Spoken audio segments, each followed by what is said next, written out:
అండి. ఈరోజు వంకాయ కర్రీ చేస్తున్నా అండి. ఈ వంకాయలు మా చెట్టు వంకాయలు. ఈ కూర మేము కట్టెల పొయ్యి మీద చేసుకోవాలని పెడుతున్నా నేను. ఈరోజు మేము కట్టెల పొయ్యి మీద కూర వండుకుంటున్నాం. కడాయి పెడుతున్నాం, కట్టెల పొయ్యి ముట్టించుకున్నామండి. చూడు ఎంత మంచిగా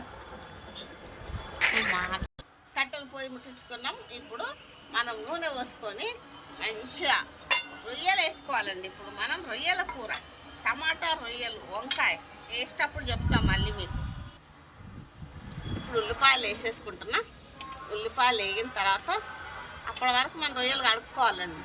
వెండిన రొయ్యలు వేసుకోవడం జరుగుతుంది ఈరోజు. ఇప్పుడు కలుపుకోవాలండి. ఇట్లా మంచిగా కలుపుకుంటే వేగుతూ ఉంటుంది. రెడ్గా అయినాక మనం వేసుకోవాలి. వంకాయ వేసుకుంటారా నేను చూపిస్తూ ఉంటాను, చెప్తూ ఉంటాను నేనండి.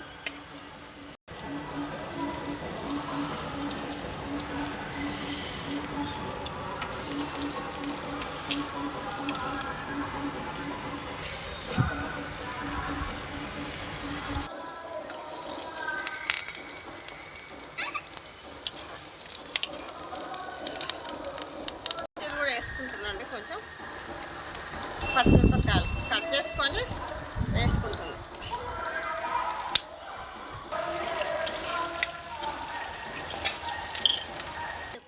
మంచిగా కడుక్కోవాలండి. రొయ్యలు కడుక్కోవాలి, శుభ్రంగా కడుక్కొని నీట్గా రుచిగా ఉంటుంది. ఇందులో రుచిగా పోయేటట్టు మనం కడుక్కున్నాం అనుకో బాగుంటుంది. అప్పుడు మనం వేసుకోవాలి. అప్పటి వరకు ఉల్లిగడ్డ అయిపోయింది చూడండి.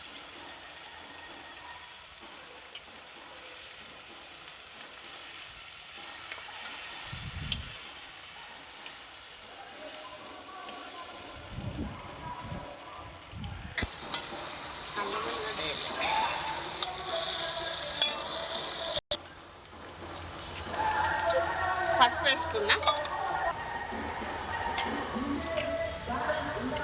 వేస్తున్నా. వేసి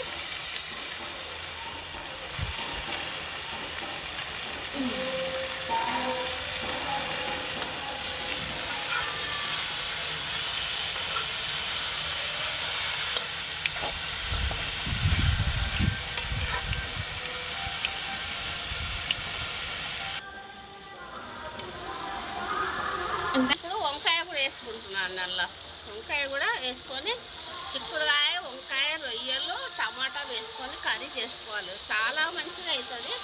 చూడండి, నేను మళ్ళీ చూపిస్తాం. ఇప్పుడు టమాటా కూడా వేసుకోవాలి. అందులో టమాటా అయితే కట్ చేసుకుంటున్నాను నేను. కట్ చేసిన తర్వాత అందులో వేసేస్తాను. కారం వేసుకున్నది అలా తెలిసిన కారం టమాటా వేసుకుంటున్నా. ఇప్పుడు